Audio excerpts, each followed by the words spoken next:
There are two great errors in the world: to underestimate the enemy and to overestimate him. Some pretend he does not exist, laughing at the notion of a real adversary. Others tremble before him as though he were an unconquerable force, forgetting that the battle has already been won. Both are deceived. The enemy thought he had won when Christ was crucified, but the cross was not a defeat, it was an ambush. The moment of apparent loss became the triumph of eternity. There is a peculiar irony in how evil works. It is cunning, yes, but it is not wise. It does not understand love, for love is beyond its nature. It does not comprehend sacrifice, for sacrifice is the language of a kingdom it rejected long ago. And so, when the enemy saw Christ nailed to the cross, bloodied and forsaken, he must have thought he had won, the Son of God broken, the Messiah silenced, the King slain. But what the enemy did not realize was that he had only tightened the noose around his own neck. The cross was never a sign of Christ's failure. It was the weapon that shattered the gates of hell from the inside. The sacrifice was not a loss but a cosmic victory, the final decisive move in a battle that had raged since the beginning of time. What looked like defeat was, in fact, a trap, and Satan walked right into it. The resurrection did not merely reverse death, it redefined it. It was not a return to what once was, but the beginning of something altogether new, an unshakable kingdom that hell could never touch. The enemy was outmaneuvered, undone by a love too deep for him to fathom, and a power too great for him to withstand. The resurrection was not just a return from death. It was the proclamation that death itself had been conquered. Hell's gates, once thought unbreakable, were shattered from the inside. For ages, death had been the great equalizer, the inescapable fate of all who walk the earth. Kings and beggars, the righteous and the wicked alike fell before its silent power. It swallowed prophets, consumed warriors, and turned cities into dust. Even the most devout could do nothing but wait for its cold embrace. And so, when Christ was laid in the tomb, the world thought him just another name added to death's list. But then something happened that had never happened before. On the third day, the stone was rolled away, not so he could leave, but so we could see. The grave had not held him, nor had hell claimed him. He had not merely escaped death, he had undone it. He had broken its dominion, not just for himself, but for all who would follow. The stronghold of the enemy was not stormed by an army, nor destroyed by fire from heaven. It was conquered by a lamb who had willingly laid down his life and then taken it up again. And now the gates of hell stand open, not to welcome souls in, but because they cannot hold them. The chains are broken, the prison doors flung wide. Death is no longer the end. It is a defeated shadow trembling before the light of the risen King. Christ's victory is not a passive event of history, it is a living reality. His resurrection was not just a moment, but a declaration that the kingdom of God has come with unstoppable force. People think of Christ's resurrection as a past event, something to be remembered rather than something to be lived.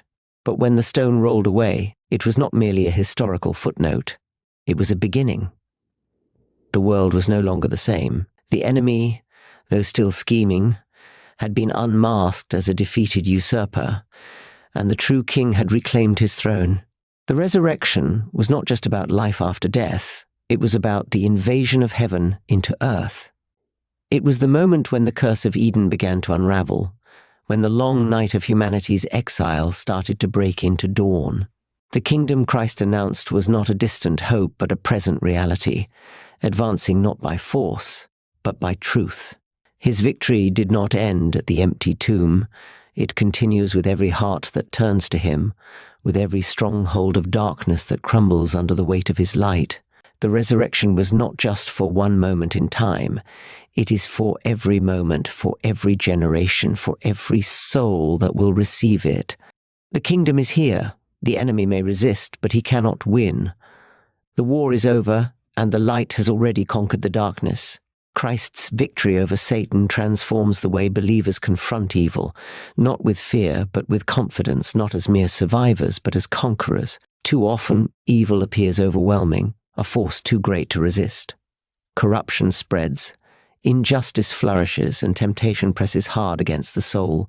But to believe that darkness is winning is to forget the fundamental truth of Christ's resurrection. The war is already won.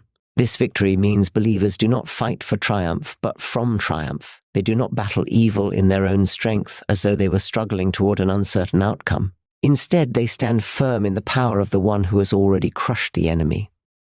They resist temptation, not because they fear failure, but because sin has lost its dominion over them. They speak truth in a world of lies, not with anxiety, but with the authority of those who know the King reigns. They confront evil not with hatred, but with love.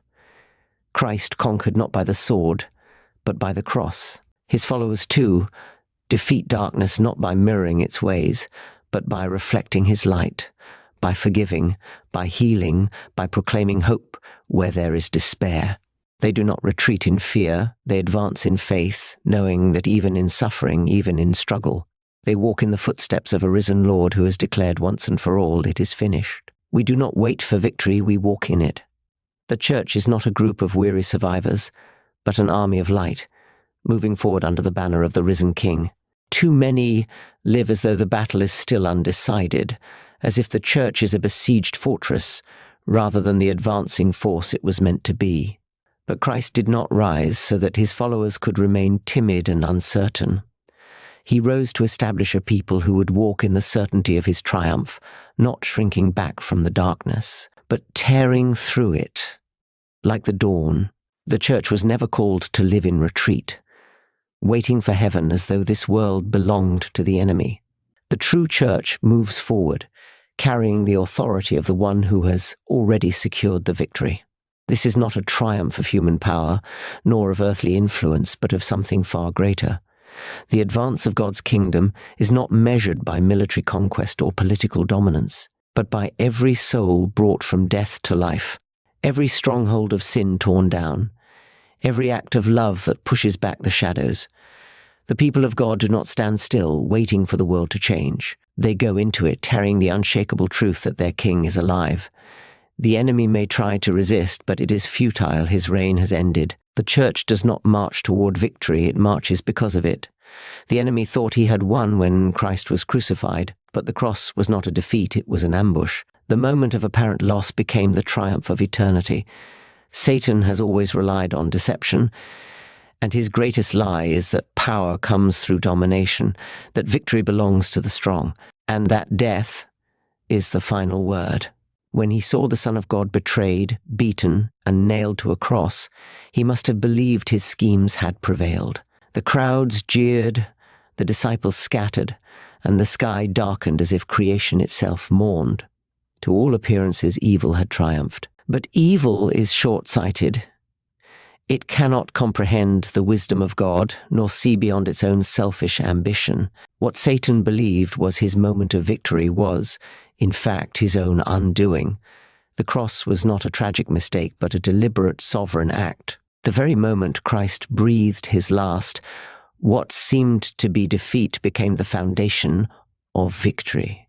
Sin was nailed to that cross, death was swallowed up in sacrifice, and the power of hell was shattered, not by force, but by love. The enemy had sealed his own fate, for he had played right into the hands of the Almighty, and when the tomb stood empty 3 days later, his loss was complete. What he had used as a weapon against Christ had become the means of his destruction.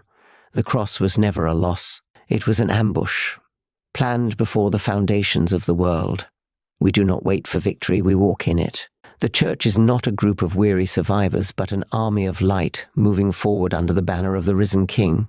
Too many live as though the battle is still undecided, as if the church is a besieged fortress rather than the advancing force it was meant to be. But Christ did not rise so that his followers could remain timid and uncertain. He rose to establish a people who would walk in the certainty of his triumph, not shrinking back from the darkness, but tearing through it like the dawn. The church was never called to live in retreat, waiting for heaven as though this world belonged to the enemy. The true church moves forward, carrying the authority of the one who has already secured the victory. This is not a triumph of human power, nor of earthly influence, but of something far greater. The advance of God's kingdom is not measured by military conquest or political dominance, but by every soul brought from death to life, every stronghold of sin torn down, every act of love that pushes back the shadows. The people of God do not stand still, waiting for the world to change. They go into it carrying the unshakable truth that their King is alive. The enemy may try to resist, but it is futile. His reign has ended. The church does not march toward victory, it marches because of it. The victory of Christ is not a distant hope, nor a mere theological concept. It is the defining reality of all creation. The enemy has been overthrown, not by force, but by the self-giving love of the King who laid down his life and took it up again. The cross was not a defeat, but an ambush. The resurrection was not just a miracle, but a proclamation that death itself is undone. The gates of hell have been shattered, and the kingdom of God advances with unstoppable force. This changes everything. We do not live as though the outcome is uncertain. We do not cower before the darkness or despair at the brokenness of the world. The church does not exist to wait for victory, it exists to walk in it. We move forward, not in fear, but in faith, not as exiles, but as heirs. Not as passive spectators, but as those commissioned by the risen King. The enemy still fights, but he fights as one already defeated. The darkness still lingers, but it is fading before the coming dawn. And we, the people of Christ, are called to stand, to proclaim, to love, and to live as those who know the truth. The war is won, the King is risen, and his kingdom shall have no end.